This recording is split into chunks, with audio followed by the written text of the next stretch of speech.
My name is Planlas and welcome to Indie Bits, the show where I give my first impressions on new indie games.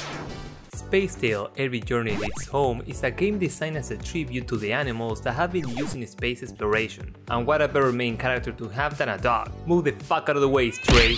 Space Tale's where it's at. You start the game by going through some training where you're taught the different skills you have. Since this is a 2.5D action platformer, as you can imagine, you can run and jump, but you can also use your enhanced dog senses to solve different situations or puzzles, such as your sight to see the connections of devices, or your smell to follow tracks and avoid hazards like burning ventilations. But don't worry, these training stations are completely safe. After the training, you start your space exploration and end up in the first planet. This is where I began noticing more clearly the very detailed graphics and atmosphere. There is a lot going on that really reminds me of the Ori franchise, and that's of course a good thing. After you advance further, you get to meet some native animals, where you can start making use of a different mechanic that allows you to communicate with them. It basically sums up to you doing an action like growling, which leads to them feeling a certain way about you. Different animals react differently to your actions, and depending on what feeling you provoke, you can cause them to, for example, attack you or help you out. I like the concept here, but I didn't love the execution. There is some logic to it, but for the most part it is just trial and error until you figure out what actions leads to what you want. And if you fail, you just have to go away and come back later, and they're back to being indifferent towards you, just like my dad. In general, I think Space Tale has a lot of good things going for it. A unique story, pretty good controls, and some awesome graphics. But since you're the dog in the game, you can't pet the dog, so never mind, this game is shit. In all seriousness, I felt it throws too many mechanics your way instead of fleshing them out slowly. Plus, the animal interaction side of things isn't very fun in my opinion. But even with that in mind, I think it is a good game, and I hope they can improve upon it in the future. Because of this, on my should you try it scale, I give it a score of